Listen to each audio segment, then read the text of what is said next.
All right, org theory students.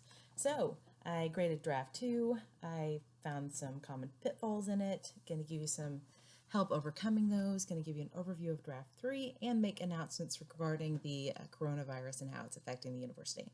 Let's go ahead and get started. So this lecture, I'm going to talk about performance on draft 2, problems with draft 2. I'm going to answer some questions you may have about grading. I'm going to give you an overview of draft 3, and I'm going to cover some announcements with coronavirus and some other things that I think it's important for you to know. So, draft 2 concerns. I'm going to go over performance. I'm going to tell you, what the grades were, they went down, and why I think they went down. I'm going to remind you how grading works, why placeholder grades were not offered this time, and an offer that I'm making to you guys to, I hope, help you if there's still a need for you to replace your draft 1 grade. I'm going to go over some pitfalls for draft 2.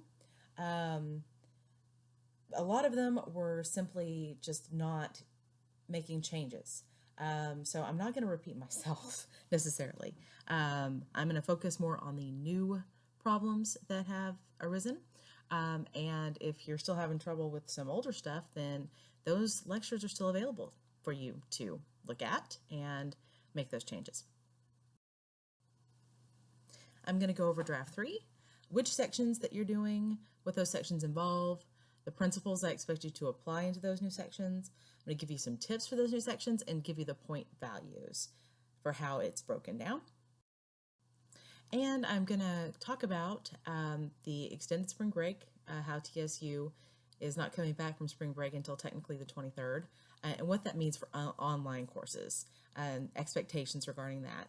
I feel like it's important to dispel some myths. There's some dangerous misinformation out there that people are just completely oblivious has horrible consequences.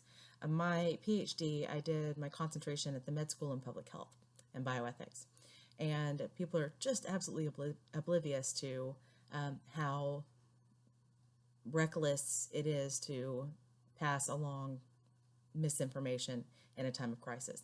And I also want to talk about our civic duty and also our duty as leaders in the public sector, and some tips for ethical decision making during this time. I don't know if anybody is in a position where they are dealing with the consequences of the virus or having to reassure the public. I don't know what your jobs may be right now, but the ethics of public leaders apply to everyone. So let's talk about draft 2 performance. Let's look at these metrics. The average was a 55. We don't go by that because, of course, that takes the people that turn in something that was unacceptable and got a 1 into consideration, and then those people that were just so perfect and got 100. So the median is a better indicator, but it was a 76. Compare that to draft 1, where the mean was close to 90 and the median was 100. Now, why did it go down? Easy. It went down because of unnecessary penalties. It's not that people didn't get what was expected from this draft for the new sections. It's not some kind of confusion about what it was that you were supposed to do. It was just not applying the feedback that you've been given, not taking the time to do what you need to do. So it's not what you didn't know, it's what you didn't do. If you don't know something, I don't expect you to know it. I'll give you an FYI. But if I gave you an FYI, now you do know it, and you didn't do it. And it turns into a penalty because you know better at this point. So let's talk a little bit more about that. Let's remember how grading works. Like I said, I don't expect you to know what you don't know. I expect you to know what any grad student should know. And we still had some problems with plagiarism. We still had some issues where that was shocking to me. And so remember that I do a placeholder grade when I don't want to punish you guys with a low grade, but you've missed the mark somehow. And that's my way of teaching you what you don't know and not hurting your grade. But I can only do that if I have a good faith effort. If you turn in something that's, not following directions, that's plagiarized, that's sloppy, it's that, you're clearly not taking, putting your best effort into it. those are rejected outright. So I said, I don't expect you to know what you don't know. Well, what do you know now? Again, I expect you to know everything a grad student would reasonably know, what plagiarism is, how to follow directions. I expect you to know everything in the lectures thus far. The difference between a positive and a normative statement, how citations are required for positive statements, and how normative statements are opinions, they should just be deleted most of the time. Red flag words of normative statements, or things that you can't cite, like superlatives when you all, every, only, and tense. Tense was a big one. Not predicting the future, and not speaking of a paper that exists in the present as if it will exist in the future. Yet, so many people still had the word will, even though the lecture specifically said do Control F for the word will, find it, and delete it because it's not correct. How to show good faith efforts with APA to get my help rather than the penalty. Because remember how I said that it should be an indicator to you when you look in your bibliography. If you see two sources of the same type that are cited differently, that they can't both be right. Either one of them's right and the other one's wrong, or they're both wrong. And yet, I found bibliographies that were completely inconsistent, that no one even bothered to check.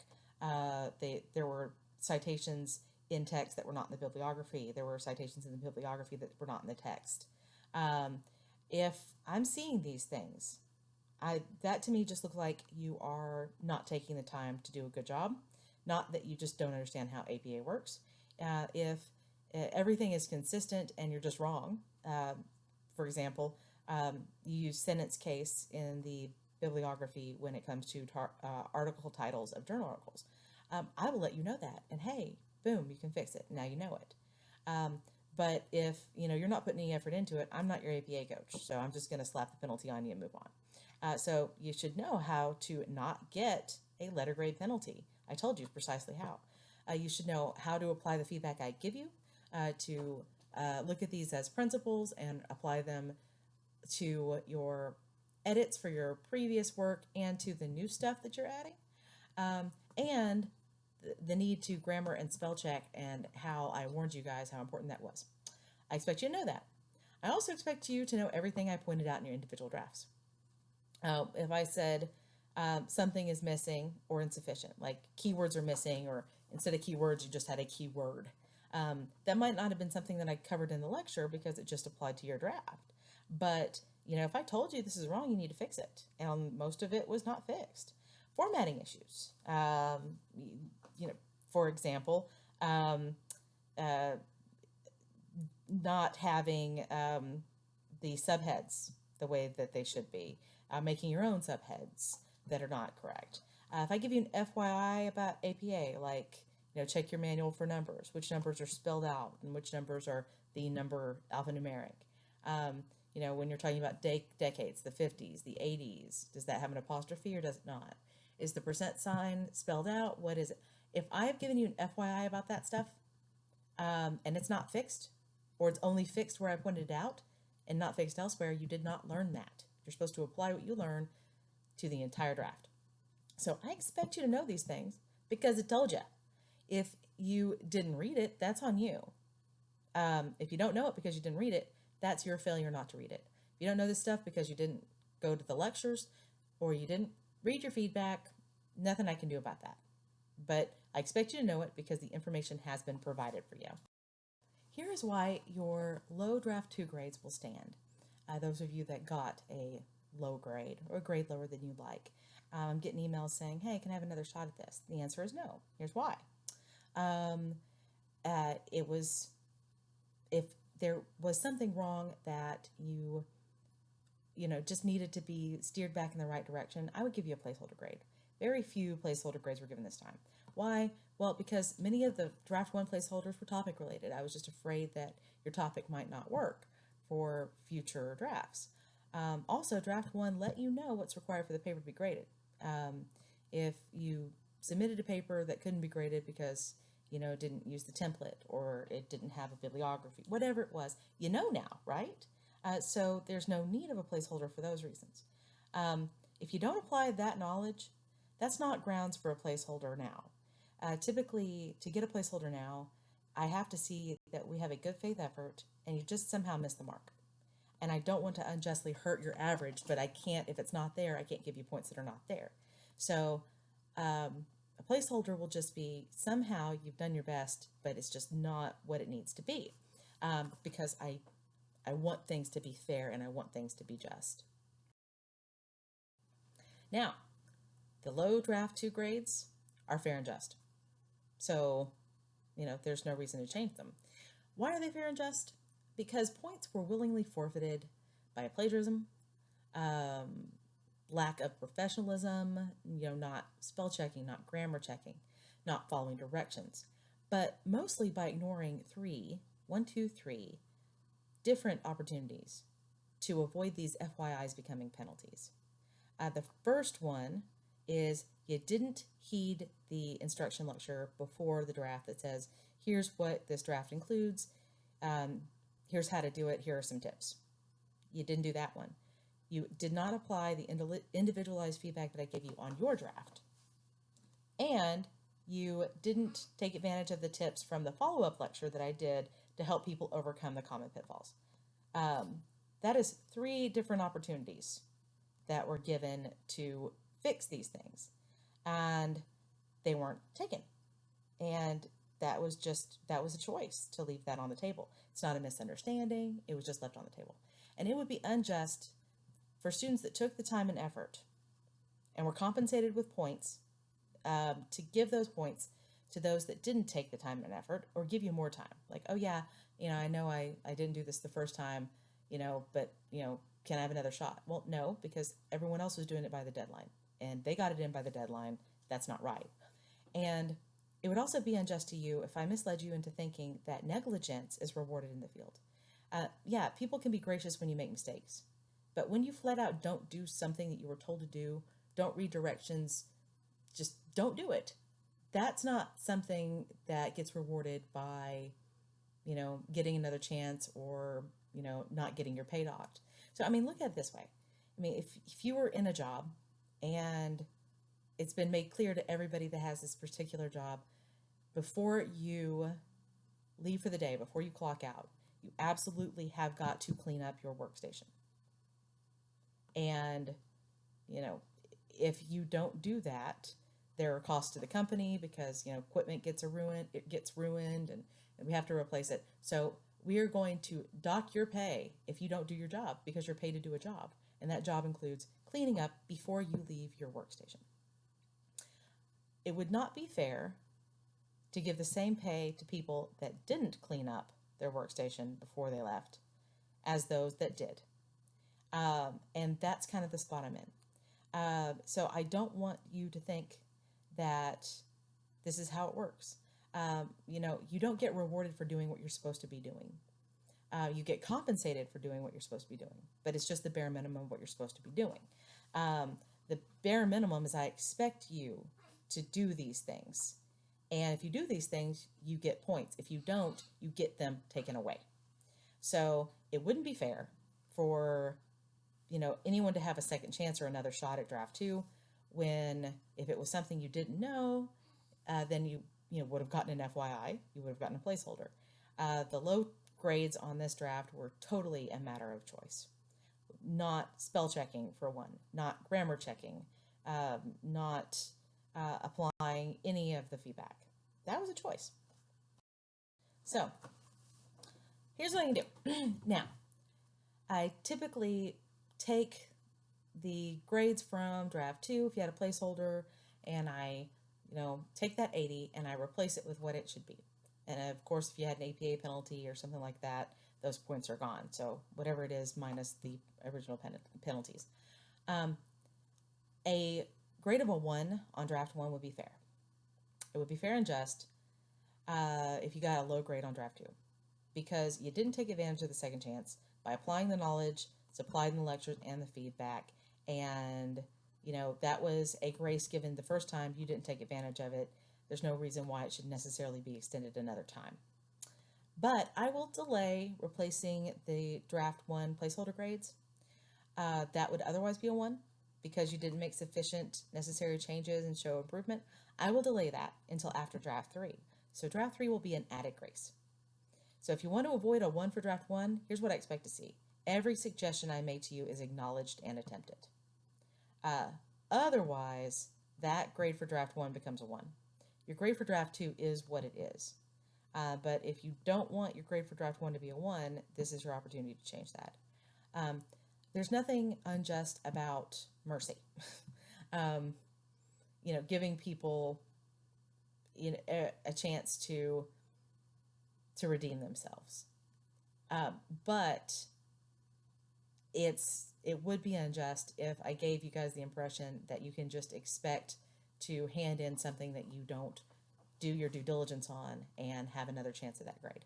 So, and grace and mercy is also provided in the fact that I give you FYIs and I do give you placeholders. So this really, truly, a lot of people should end up with a bad grade for draft 1 and a bad grade for draft 2. But here's your chance to get a good grade for draft 1, but you've got to fix this. I don't want you ignoring any of the suggestions I've made in the lectures, in the feedback, any of it. So do that, and you don't resubmit draft 1, obviously. Just submit draft 3, and I will grade draft 1, and hopefully be able to replace that placeholder grade with a better one. Now, most of your draft 2 pitfalls, like I said, were a failure to correct draft 1 and apply the knowledge supplied thus far. A lot of it was due diligence. APA, for example, not checking your bibliography to see if a source is there, not checking your text to make sure that you deleted an item from your bibliography that's not in the text anymore. Overquoting was another one. Just being lazy, and instead of putting things in your own words, just taking a quote and citing it and thinking that's okay. Not proofreading, not fixing things. Then there's a new issue, and this was surprising to me, how many people used exclusively encyclopedias rather than academic sources or the source itself. And then we had plagiarism issues, so I'm going to cover those. Now, encyclopedias.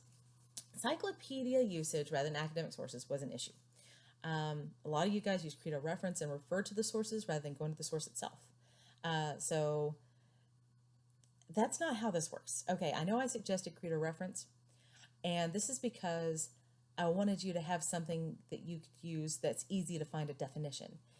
It's difficult to find definitions in peer-reviewed journal articles, so I wanted to give you that.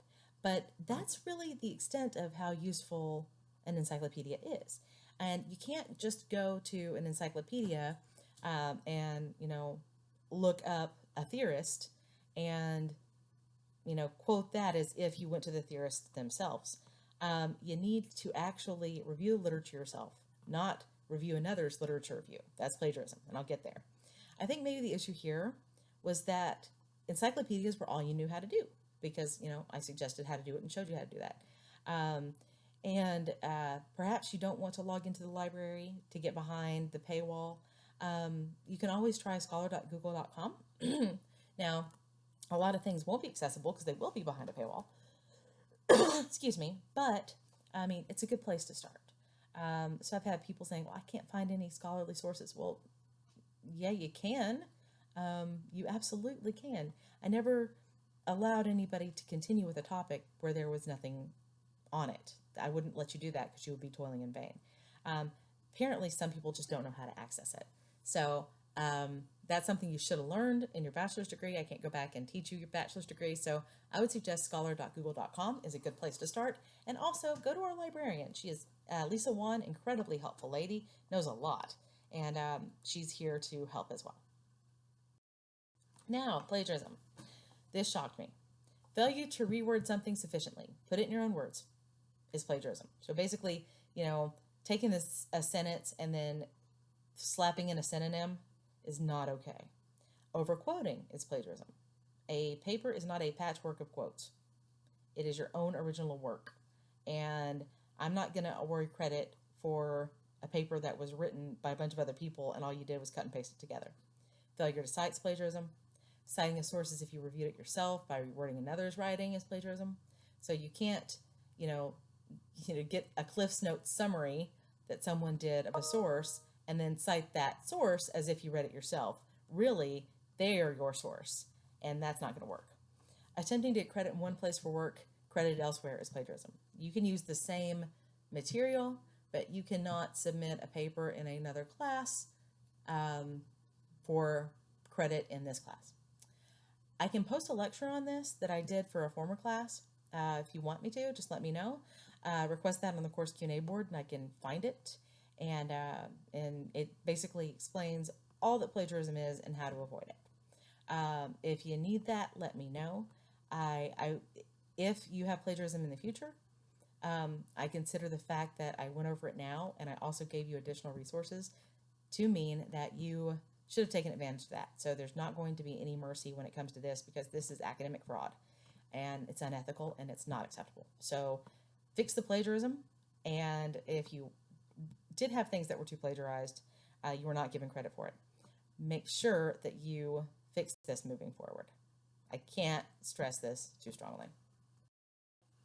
Now, moving forward, if something's been covered already, I won't slow down progress in the whole class by covering it again. If you send me an email saying, hey, I'm having problems with this, I'm having problems with that. Okay, well, you're having problems with it maybe because you didn't review my lecture that told you how to do it. So, I'm not going to hold your hand because you didn't use the resources that were available. Likewise, I'm not going to tell you specifically where to look in the lectures for your answer. It's in there. Go find it. I'm not going to spoon feed it to you. I'm also not your APA manual. I'm not. So when you're like, well, I don't know why my APA is wrong, figure it out. I'm not going to point out how it's wrong. It's a reference. You go and look it up yourself. I am not that manual. And you've got the manual, you've got all sorts of websites, you've got stuff in Canvas, use the resources you have. Also, our librarian's very helpful on that. I want you to know that any principles covered in lectures are expected to apply to new drafts. So you're expected to go back and apply that to your edits, but then moving forward, you're expected not to make normative statements as if they were statements of fact without citing them. You're expected to have citations for positive statements. You are expected, to not make the same mistakes that have been pointed out with things like superlatives and tense and things like that. Also, I give myself the option in the syllabus to reject papers that are substandard, incoherent, messy, not spell checked, blah, blah, blah.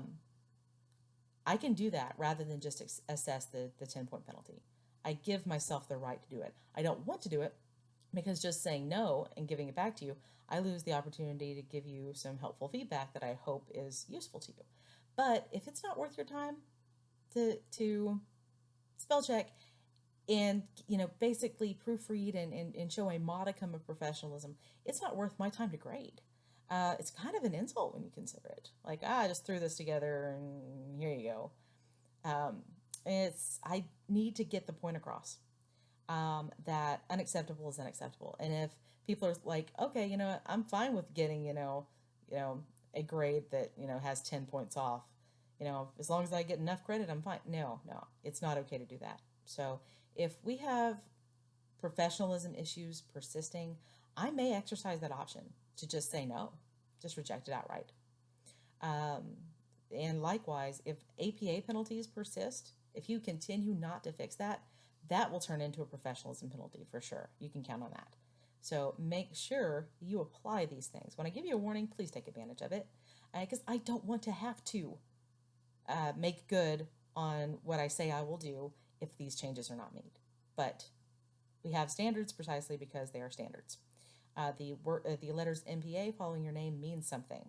And, when you are hired, you're expected to know certain things. You're expected to provide work that's of a certain quality.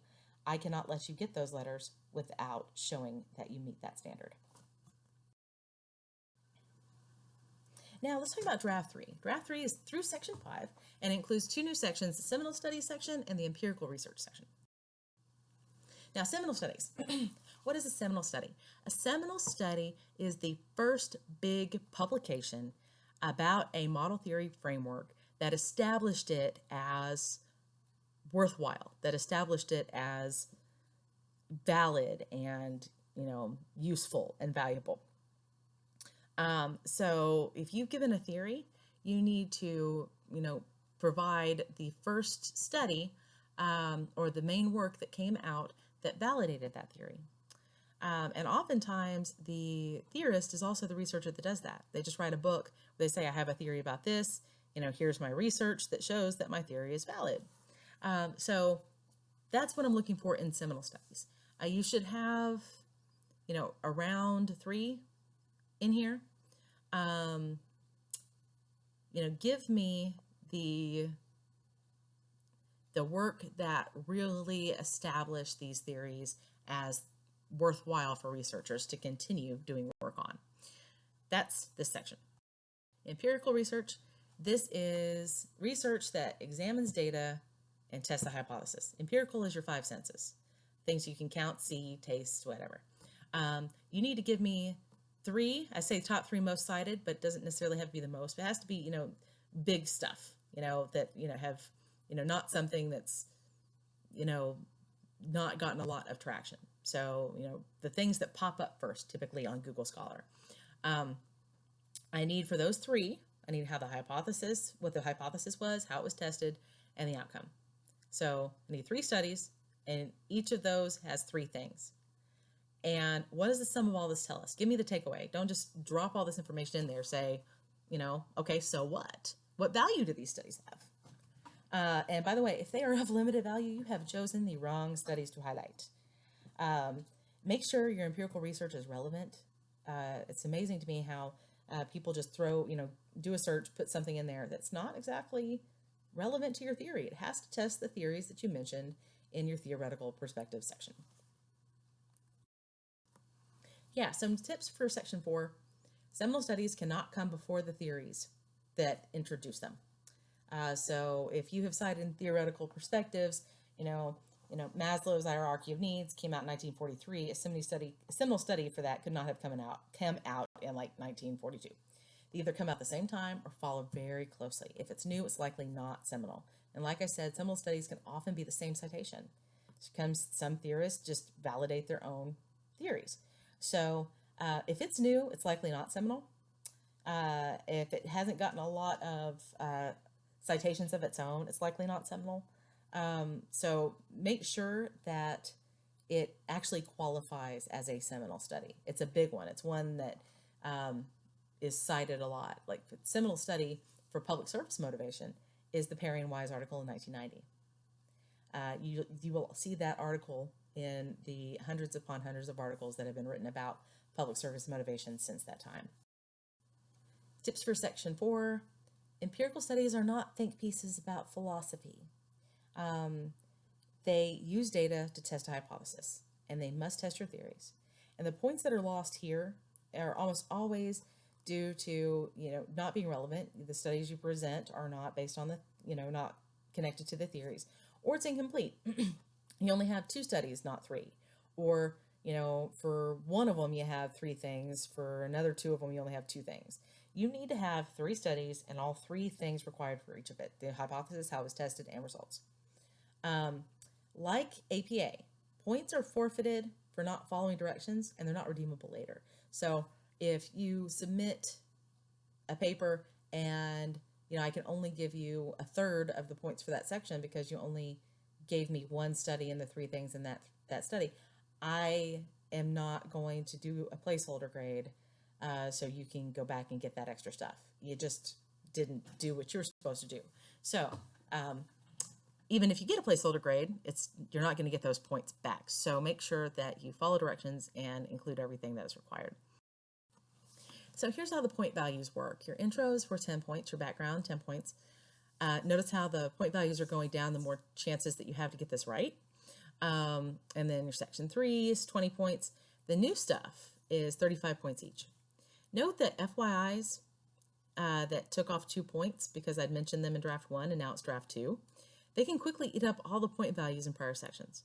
So, now that your intro is only worth 10 points, still not fixing certain things in it can eat up those 10 points, especially since repeat FYI is -4. And if I have to sell you another time, it becomes -6. So don't leave any points on the table. this is how you are going to be graded for draft 3. You only have 10 points to gain in your intro and your background. Make sure to fix things that need to be fixed. And you also have feedback on section 3. Fix that as well. Now, so let's talk about coronavirus, because, obviously you're not hearing about that enough. I need to do some housekeeping for this course and steps the university is taking. I'm going to do a little public service announcement because we've got some problems with misinformation. There are some deadly, lethal consequences to misinformation. And I wanted to take this opportunity as a teaching moment to do a little talk about public leadership, civic duty, ethics, because I think that that's a good thing to talk about right now. I don't want to miss this chance. So, regarding this course, spring break is technically extended another week. We don't come back from spring break until the 23rd. Excuse me. The reason why they're doing this is because they need to give professors enough time to move their traditional face-to-face classes online. I mean, they have to have some time to do that. Thing is, ours is already online. And if it were something like I can just give you guys an extra week off, I would. The problem is we have material that must be covered, and it's already a struggle to cover it all within the weeks we have. And if I attempt to find a way to give y'all the extra week, it's just going to make the next week more painful. Unfortunately, there's nothing I can do to get you the material that you need for this class and give you a week off. Otherwise, I absolutely would. No, it's not fair. It's also not fair how when there's a snow day and classes are canceled when you're online, they're not either. So that's a downside of being in online classes. But it's also an upside that we don't lose a week and we don't end up having things more painful. Because if this was a face-to-face class, those would be a disadvantage. Yeah, they get the week off, but they're still going to have to do double time to make up for that. So in spite of the fact that technically the university is not opening again until the 23rd, please follow the original syllabus. That way we don't get behind. Now, a little public service announcement. Unless your uncle, neighbor, cousin, dog groomer, boyfriends, sisters, ex-girlfriends, twice removed, whatever, unless they are an epidemiologist, they're not a reliable source for information on this. It is so brand new. Coronavirus has been around for a long time. SARS, MERS, yeah, this is a new iteration of that, and we don't know a whole lot about it yet. The people that know about it are people that study this, and unless you're listening to those people, you're probably not going to get good information. You might get secondhand information that they got from someone credible, but I would not go to them for information. Social media is the last place you want to go. It is just a, festering toilet of propaganda, and there's no accountability for it. People can share a Photoshop picture around, and they're not even ashamed, when they are told, hey, that's not true.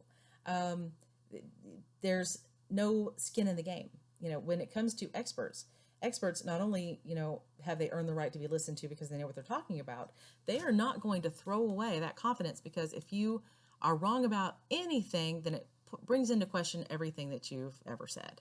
And you don't want that to happen. So that's why one of the reasons I don't talk about things that are not my wheelhouse. Even though on Facebook, everyone's an expert, right? I don't weigh in on things that I don't know a lot about, because I don't want people to not listen to me when it comes to something I do know a lot about.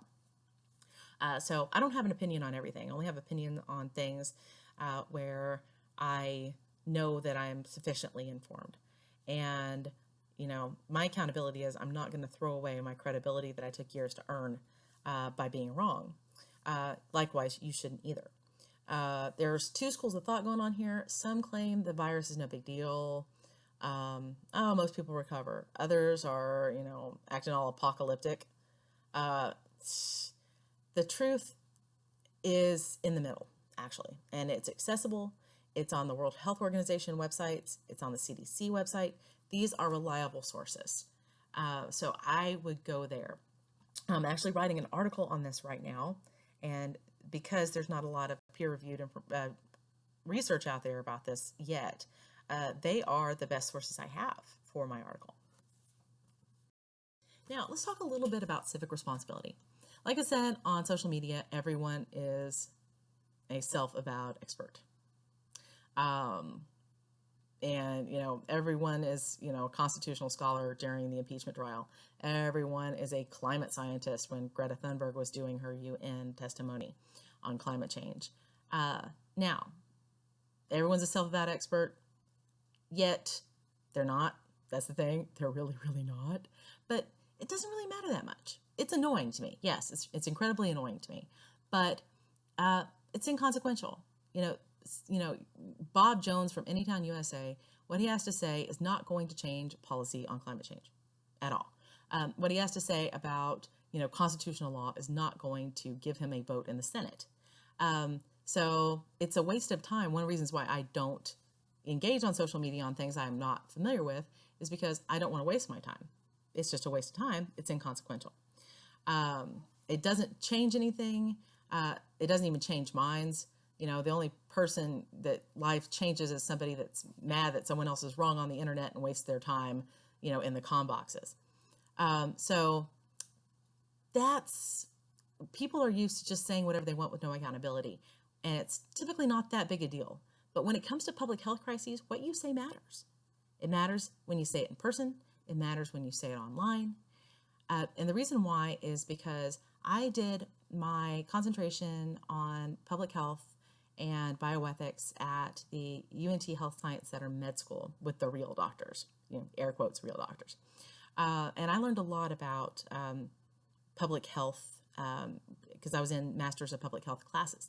And one thing is the health belief model. Health decisions are not made on facts, unfortunately. We want them to be. We want informed consent. But typically they're made on beliefs, whether those beliefs are true or not. And according to the health belief model, people make choices based on, and there's actually 6 tenets to this, 6 constructs. But the first 2 are, how likely am I to get hurt here, to get this disease or to get injured? And then how severe is this disease or injury? And the health belief model is used to apply to any decision that affects a person's well-being, physical or emotional. Emotionally, how much of a risk am I taking by asking out this person? Are they really likely to shoot me down? But then how severe is it? I can bounce back and ask someone else. So they might be willing to take a likely chance of getting shot down because they, even though the risk is high, they don't really think they have a lot at stake. And then imagine somebody's in a long-term relationship carrying an engagement ring around their pocket, and they're almost certain that their girlfriend is going to say yes, but they can't work up the courage to ask because they just cannot bear to live with the rejection if the answer is no. This trade-off is how we make decisions on just about everything. And, I'm just driving down the street. Do I really want to buckle my seatbelt? How likely am I going to get into an accident between here and there? And I'm on slow roads, so it'd be a fender bender. It wouldn't be that big a deal. This is how we make decisions when it comes to sexual choices as well. I mean, how likely, am I to get an STD? I mean, this has actually been vindicated. The health belief model when it comes to communicable diseases has really been vindicated when it comes to HIV, because HIV, the severity used to be a death sentence. And it used to be something that people didn't think they could prevent at all. When they learned, hey, wait, I'm, not as susceptible if I use a condom, that changed their behavior. And then when it became a chronic manageable disease and not a terminal one, it's no longer as severe. And now with antiretroviral therapy, it's possible to be with somebody with HIV and not have virtually any risk of all of catching it. So see how changes over time in people's conception of, the risks of HIV and the severity of it changed behavior on that. So this is why these things matter. These are 2 things that people think about. And when you share unverified information that shapes beliefs on these 2 things regarding COVID-19, coronavirus, it will affect behavior, and the sum of that behavior affects society. So one person makes the individual choice to think, oh, well, there's this graph and, I haven't fact checked it, but, it said that this is not severe at all. It's like, nothing more than a cold. So it's no big deal. I'm not even going to bother, washing my hands or sanitizing or, not going to that crowded place. Or, they see something else that says, getting this is just an inevitability. It's, completely unavoidable. They think it's futile to do their due diligence to wash their hands, to avoid crowded places, to quarantine, whatever. So you see how unverified information on these things can affect behavior. And that can exacerbate the spread of this, and it can increase the death toll. Because while for most populations, it is not, there is severity, don't get me wrong. There's, sometimes lung scarring, and it's not a pretty thing. But typically it's only immunocompromised people and elderly people that are really desperately at risk here. So for most people, like, oh, well, I guess it's not as severe. But if they think it, they can't do anything but catch it, then they're saying that they can't do anything but spread it. Not taking proper precautions is a dereliction of our civic duty, because whether or not we would be able to bounce back from a disease, other people might not be able to. And I dropped my little boy off at his preschool and ran into one of the parents there that's in his 70s. He and his wife are in their 70s, and they adopted a young lady. Oh my gosh, she's so cute. I call her little Liz Lemon. She's got no glasses. Anyway, she's like 5 years old, and they adopted her from foster care. And this is a child that's obviously lost her parents originally to end up with a new family. These people are in the high-risk group, and I'm just thinking, this is a child that's already lost one parent. Oh, Lord, please protect their parents. She cannot lose more. People matter. And so thinking, oh, well, it doesn't really apply to me. It's not a problem for me. We have a civic duty not to risk the lives and welfare of other people. And that's one thing that I find to be quite appalling, actually, about all the social media saying, oh, well, don't worry. It's only the older people that are going to die. Like, they can hear you, just so you know. like their lives don't matter. So please do not share unverified things. Please learn the truth, only speak the truth, and do what you can to arrest the spread of this, if you can, which everybody has the ability to wash their hands, and not everybody might necessarily be able to stay home from work because, we don't have paid leave and things like that. I get that. Some things are harder than others, but the best you can, please do what you can to arrest the spread of this disease, because it's not so much the death toll. That is a concern. Losing people, that's a big concern. It's life or death. But also, we do not have the capacity. I work with the Texas Hospital Association. They supply me data for research. We don't have the capacity to deal with everyone sick at once. The flu, there's a shot for that. And because of that, we don't end up with more people who have the flu than we can deal with. Also, the flu's been around a long time, and so we kind of know how to deal with it. Not so much with this. This is brand new.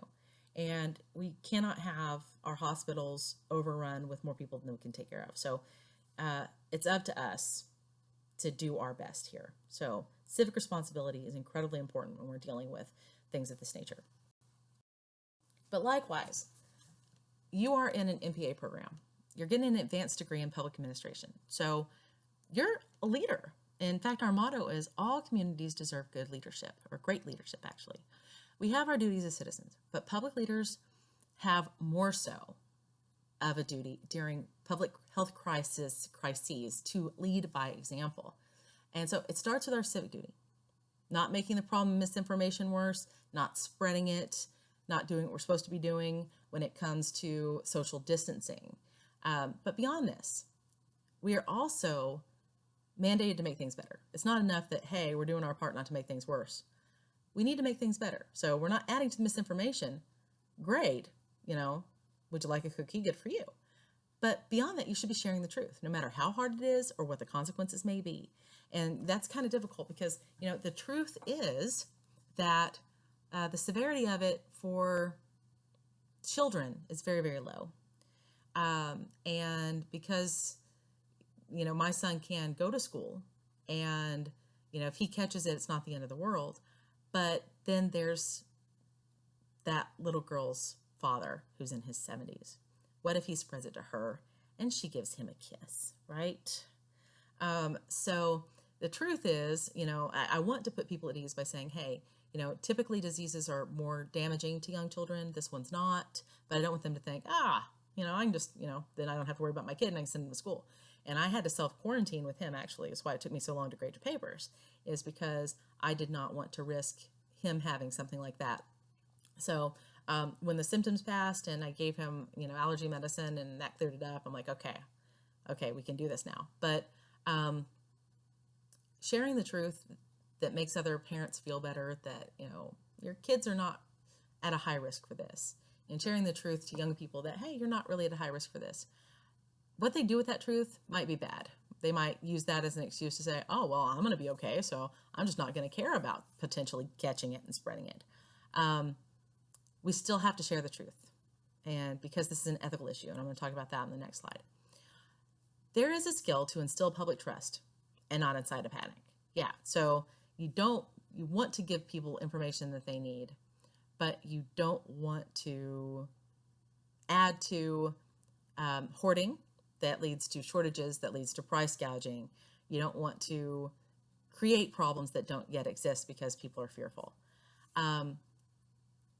This can be done without costing citizens to think everything is well and not take the proper precautions. So it's possible to, instill a sense of trust in the public that, yes, this is a disease, it does have consequences, but here's all we're doing to contain it. Here's all you can do to contain it. It's possible to do that without giving people the false impression that, everything's fine, it's no big deal, don't worry about this. And sadly, that is what I have seen from this administration. Being so, this is going to go away, it's going to go down to zero. The statements about this have basically told people, don't worry about it, it's no big deal, when it really is a big deal. And I don't think that that is an ethical or correct thing to do. Let's talk about that a little bit more. Now, let's talk about some ethics when it comes to being a public leader during a health crisis like this. Integrity. We are not exempt from what we tell others to do. So, like I have told you, to not risk other people. Like I have told you, to wash your hands and practice social distancing and things like that. This means that I have to do that myself, which is a bummer because I totally had tickets for a concert tomorrow night that I was super looking forward to. And I had a feeling that they were going to cancel it. And I was so bummed about thinking, man, I should probably not go. But he's not even on tour right now, y'all. He's just doing this special concert. Man, yeah, it's a bummer. They canceled it, which was the absolute right thing to do. Absolute right thing to do. And also, saved me from eventually having to say, oh man, I'm just going to eat the cost of these tickets, which is what I should have done as a person of integrity. But I get that it's hard. It's so easy to do as I say and not as I do. And really, we have to lead by example. So you have to have integrity in that if you suggest that these are the ways that we need to act to deal with a crisis, we need to act the same way. It's kind of the equivalent of when we have all of these politicians that say, oh, now, we got to tighten our belt. We got to, pay more in taxes, or, we got to spend less money because we're having a budget crisis. And that yet they never show any sort of restraint when it comes to spending for themselves. Yeah, that's annoying, isn't it? Yeah, it's hypocrisy. It is. Integrity is important. Likewise, communication. Citizens have the right to be informed, and it's up to the leader to inform them. If they don't get information from us, they're getting information, and they might not be getting it from the best sources, and the information might not necessarily be true. Likewise, that means we have to be honest, and citizens have the right to correct information upon which to base their decisions. Regardless of how they might misuse that information, like I said, Being told the truth that, it's really not that severe for young, healthy people may lead people to make a foolish decision to not do what they're supposed to do to arrest the spread of it. Telling them that it's not a big deal for children. They might continue to send their children to school, even if their child shows some symptoms of it. We cannot control what others do, but we can control what we do. And leaders have to tell the truth, even when it's uncomfortable for them to do so, even when we don't want to. We've got to give accurate information. And this is important because the address to the nation, President Trump, there were 3 falsehoods in a prepared speech. And that shocked me. Okay, this is not something off the cuff that you got wrong. There are 3 things that were said in that speech that have been verified to not be true. They are not limiting the import-exports from Europe. We are not covered when it comes to coronavirus treatment, only testing. I can't remember what the third one was. But this is important. People need to trust that what we're telling them is true. And not only can't we be dishonest, we also have to be diligent to make sure that we're not mistakenly passing along misinformation. And then there's equality. This is important. A leader recognizes that all citizens are equal, all lives matter, none are expendable. Utilitarianism is basically where you say, okay, yeah, we might have to let bad things happen to this group, but the rest of us would be so much better off. So yeah, why don't we just kill that homeless guy over there, and that way we can use their organs to save all of these other people. Yeah, how important is that? It's awful. And I'm hearing this argument a lot when it comes to this, that, it's nothing to worry about because, most people recover. Well, say that to the people that don't recover. Say that to people that are immunocompromised. Say that to people who are elderly. Say that to people who have any sort of lung issues that are on supplemental oxygen. My mother passed away in 2015, but she lived the last 10 years of her life needing O2. And people hear this. And, what does it say to citizens when we suggest, to make other citizens feel okay that, you're okay, it's just these guys? Well, they're thinking, next time will it be me?